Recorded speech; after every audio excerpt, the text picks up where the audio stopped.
Hello friends. Today we're looking at a book called Parker Looks Up, an extraordinary moment. And you can see probably from the cover right there that little girl's name is Parker, but on the back, look at that girl. And what do you notice about that dress? It looks the same as that piece of artwork. So this is by Parker Curry and Jessica Curry, illustrated by Britney Jackson. And sorry about those crows over there that are screeching. Those aren't crows. Those are starling jays. And it's illustrated by Britney Jackson, and it's published by Aladdin Books. It's an imprint of Simon & Schuster. Parker Looks Up. Hey! Hey! He's not gonna listen to me. Parker Curry loved to dance. Dressed in her favorite tutu, she imagined she was a dancing queen.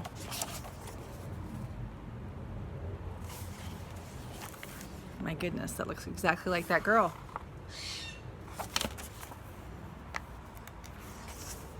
But one rainy Tuesday, instead of going to dance class, Parker's mom said, "Let's go to the museum."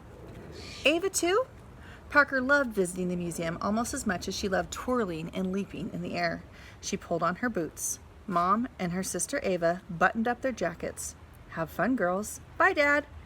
And off they went.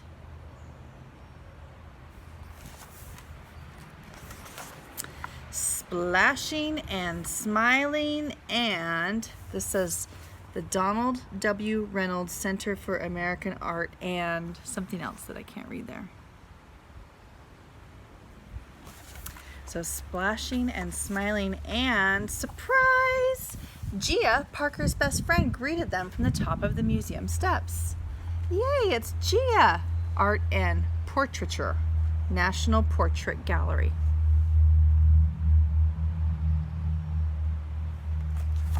That's a nice surprise when your mom's arrange a play date in a museum. I would love that. Once inside, the friends hurried down a long hall, looking at the paintings all around them.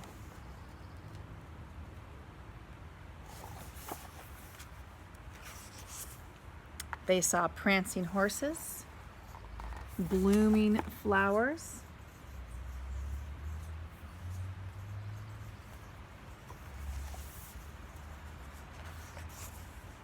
a bushy mustache, a shiny jeweled necklace.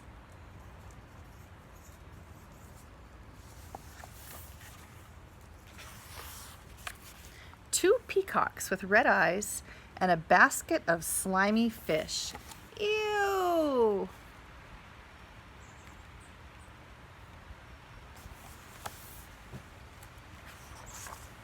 And feathers, lots and lots of brilliant feathers. Hurry up, Ava. Ooh, the wind is starting to blow out here. Little real life moment there.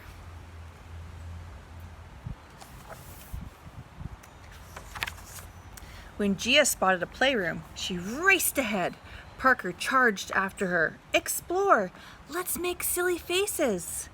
After Gia stuck purple hair onto the easel, and Parker added a pirate hat and sunglasses, it was time to go home. Time to go, girls.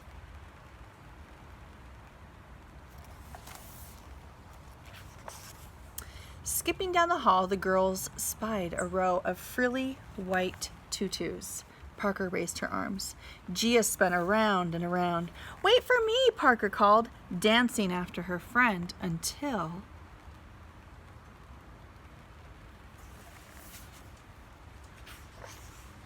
she froze in her tracks, spellbound. Parker Curry looked up.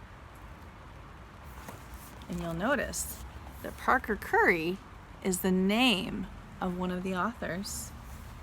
And I think that's Parker Curry. I think this is a true story. She stopped and looked up. A portrait of First Lady Michelle Obama loomed before her. She had rich brown skin, just like Parker, and kind, familiar eyes that reminded Parker of her mother, her grandmother, her sister, and yes, even of herself. How could someone look so real and so magical all at the same time? Who is she?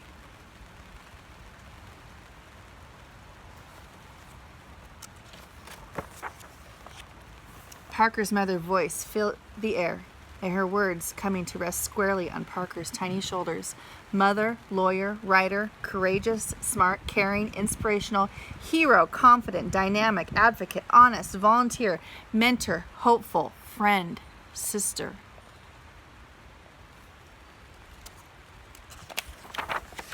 She is a queen, Parker whispered, unable to look, unable to move. In that moment, Parker saw more than just a portrait. She saw a road before her with endless possibilities.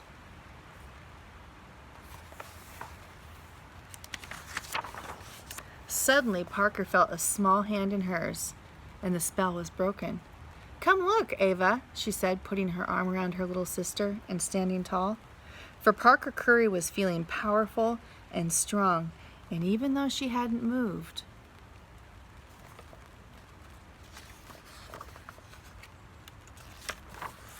inside, she was dancing.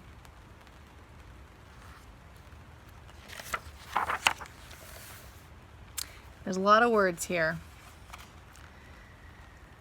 But here's a note from an artist who made that picture of Michelle Obama, who was the former First Lady. She is married to Barack Obama, the president that we had before President Trump. Seeing Parker Curry gaze up at former First Lady Michelle Obama in the National Portrait Gallery took me back to my first visit to a museum in Columbus, Georgia, my hometown. It was there for the very first time that I saw a person in a painting by Bo Bartlett that looked like me. Up until that point, I'd only seen paintings in encyclopedias. I knew I wanted to be an artist, but that painting made me realize I could actually become one. Culture determines who counts in society and reflects the society itself. What Parker observed while looking at the portrait of the First Lady was her own greatness. Without representation of all, there will be stories that are missing. When I studied art history, I observed the absence of images that reflected us as our whole selves. I see it as my responsibility to make sure that little girls and boys can walk into an institution like the Smithsonian and see that there are people who walked before them who not only looked like them, but whose accomplishments were so great that their legacy has been archived for all to see.